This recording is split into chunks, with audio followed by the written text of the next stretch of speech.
किसानों की राजधानी माना जाता है सिसोली को। देश के किसानों की राजधानी है।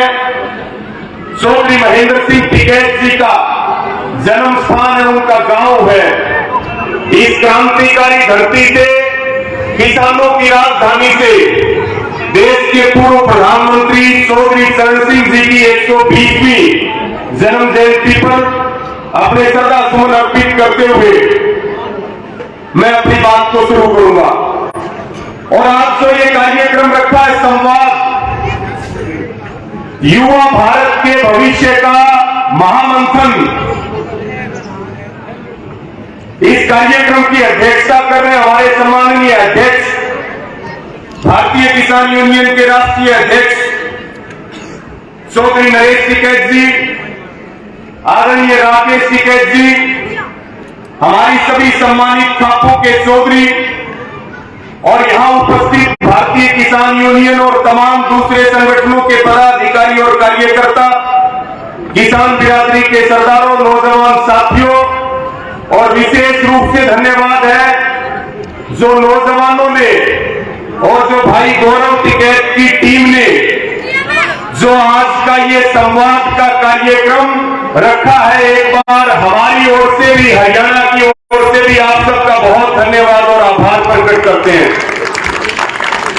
साथियों, आपने लंबे समय तक देखा स्कूलों के बच्चों ने, गुरुकुल के ब्रह्मचारियों ने यहां अनेकों कार्यक्रम करके और जो हमारी सांस्कृतिक विरासत और पहचान है उसको मजबूत करने का और आगे बढ़ाने का काम किया। उन सबका भी बहुत आभार और धन्यवाद प्रकट करते हैं। साथियों, जो ये मंच है, इस मंच के ऊपर फोटो लगे हुए हैं चौधरी चरण सिंह जी का, शहीद आजम भगत सिंह का, चौधरी छोटू राम जी का, डॉक्टर भीमराव अंबेडकर जी का, अब्दुल कलाम, और कोई आदर्श है तो जिनके चित्र लगे हुए हैं वो हमारे आइडियल और आदर्श है। फिल्मों में नाचने वाले कलाकार, हीरो हीरोइन हमारे आदर्श नहीं हो सकते। और भारत रत्न मिले तो सबसे पहले इनको मिलना चाहिए कि नहीं मिलना चाहिए? कि भारत सोने की चिड़िया हुआ करता था।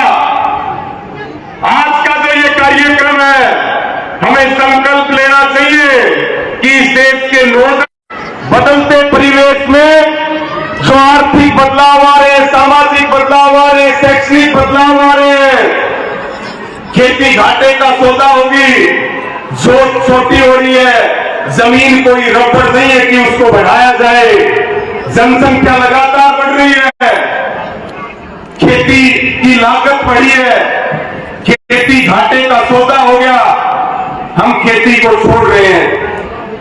साथियों, ये बात कही जाती थी कि भारत एक कृषि प्रधान देश है, आज भी कहते हैं, लेकिन ये अधूरी बात है और बिल्कुल दावे के साथ कह सकते हैं, अंग्रेजों के शासन से पहले भारत कृषि प्रधान आधारित औद्योगिक देश हुआ करता था, पूरी दुनिया में हमारा डंका बजा करता था। गांव, ग्रामीण जो विकास है, गांव अपने आप में एक उद्योग का काम करते थे, किसान एक उद्योग का काम करते थे, चारों तरफ शांति थी, खुशहाली थी, समृद्धि थी। लेकिन अंग्रेज इस देश में आए, आप सबको पता है, लखनऊ का कपड़ा पूरी दुनिया में उसकी बहुत डिमांड थी, भारत के लोहे की बहुत डिमांड थी। किसान गांव में खेती किया करते थे, उसी से सामान तैयार करते थे, पूरी दुनिया में निर्यात करते थे। और अर्थशास्त्री बताते हैं कि अंग्रेजों से पहले के समय में पूरी दुनिया की जो जीडीपी थी उसमें अकेले भारत की 30% जीडीपी हुआ करती थी। अंग्रेजों को दूसरे देशों पे कब्जा करना था, उनको युद्ध लड़ने थे, उन्होंने किसानों के विरोध में नीतियां बनाई, नील की खेती करवाई, किसानों को बर्बाद किया, लगान वसूले गए। और बीच में ये बात मैं जरूर कहना चाहूंगा, इस देश में किसानों के 3 ऐसे चेहरे हुए, चौधरी छोटू राम, चौधरी चरण सिंह और बाबा सिंह टिकैत, इन 3 हमारे महापुरुषों का योगदान इस देश की किसान को कभी भुला नहीं सकती। हम खून दे करके भी इनके योगदान को नहीं भुला सकते। साथियों, आप देखेंगे कि अंग्रेजों ने पूरी कृषि व्यवस्था को बर्बाद किया, सबको रोजगार मिला करता था, तब कोई फैक्ट्री नहीं थी, कोई कंपनी नहीं थी।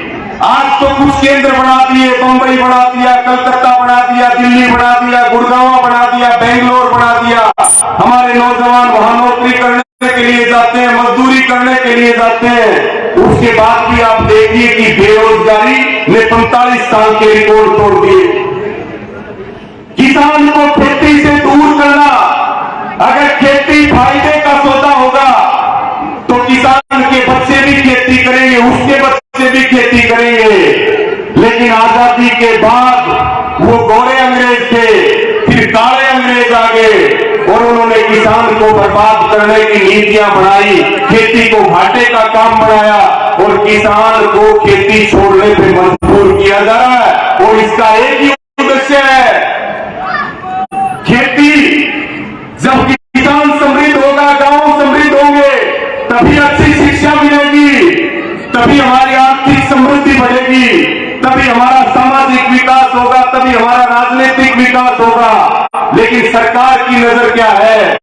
सरकार चाहती है कि किसान खेती छोड़ दे, कंपनियां खुल रही है। मोदी जी कहते हैं मेक इन इंडिया, दुनिया भर की कंपनी, भारत के उद्योगपति भारत में सामान बनाए, उनको लेबर चाहिए और लेबर भी कौन सी चाहिए? बंधुआ मजदूर चाहिए। किसान के पास जमीन नहीं छोड़ती, चाहे वो कोई भी तरीका अपनाओ, किसान की जमीन किसान से छीन करके और उसको मजदूर बनाने का काम करना है। आप देखिए अभी पेट्रोल और डीजल के रेट की अभी बात चल रही थी। पेट्रोल और डीजल के प्रति बैरल दाम घट रहे अंतर्राष्ट्रीय मार्केट में, लेकिन उसके बावजूद कीमतें कम क्यों नहीं हो रही है? क्योंकि उद्योगपतियों का कर्जा माफ किया जा रहा है और जनता के ऊपर टैक्स लादा जा रहा है। ये सबसे बड़ा मुद्दा है, इसलिए तेल की कीमतें कम नहीं हो रही। साथियों, एक निवेदन मैं आपको और करना चाहूंगा। मोदी सरकार 3 काले कानून किसानों के लिए लेकर के आई थी। आंदोलन चला, 13 महीने तक 750 किसानों की शहादतें हुई। मोदी सरकार को झुकना पड़ा, काले कानून वापस लेने पड़े। लेकिन आने वाले समय में मोदी सरकार या कोई भी सरकार विधानसभा और लोकसभाओं से कानून ना ला करके वो सुप्रीम कोर्ट के माध्यम से कानूनों को आपके ऊपर थोपने का काम करेंगे। कि नया खतरा है। अभी कनाडा में एक मीटिंग हुई, दुनिया के 200 देशों ने भाग लिया और उसमें यह चर्चा हुई कि पूरी दुनिया के किसानों की जो 500 मिलियन की सब्सिडी है उसको 2030 तक खत्म करना है। नाम पोल्यूशन का दिया जा रहा है।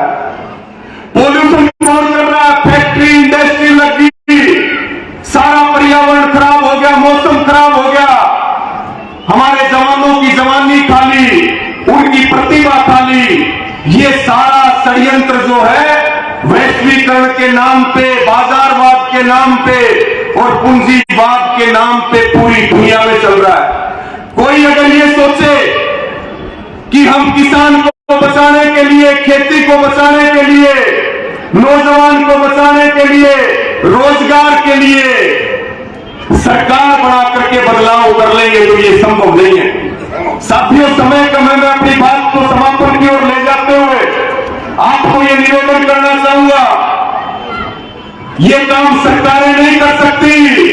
जब भी देश में कोई बड़ा बदलाव होता है, दुनिया में बदलाव होता है, तो वो आंदोलनों के माध्यम से होता है। हम सारे जब मिलकर के लड़ेंगे, आंदोलन को मजबूत कर लेंगे, तो निश्चित तौर पर नौजवान भी बचेगा, देश भी बचेगा और किसान की समृद्धि बढ़ेगी। यही एक रास्ता है।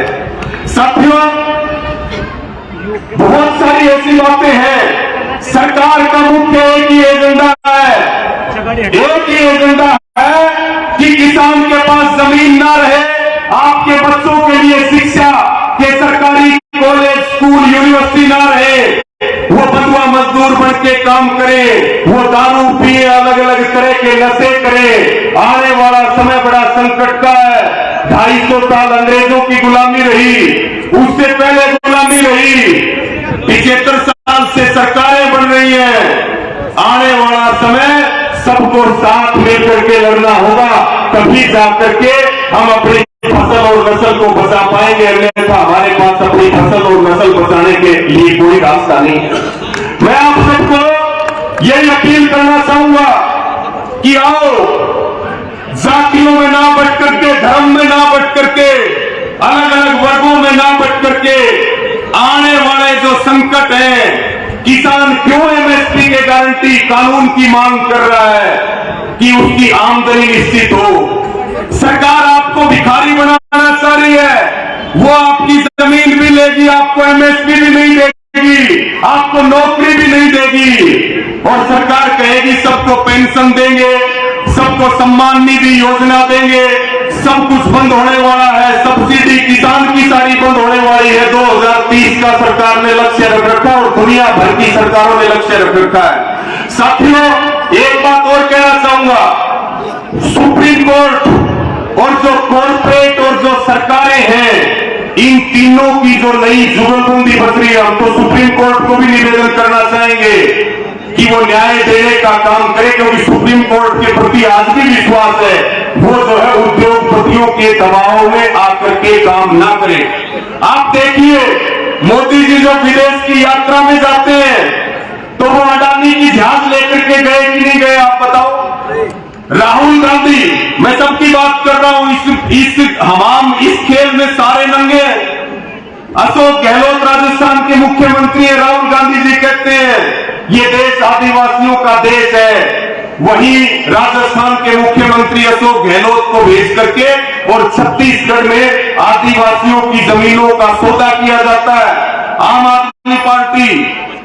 आदमी पार्टी जो बड़ी बड़ी बात करती थी, यानी कि चुनाव लड़ेंगे तब अलग बात करेंगे, सत्ता में आ जाएंगे तब अलग बात करेंगे।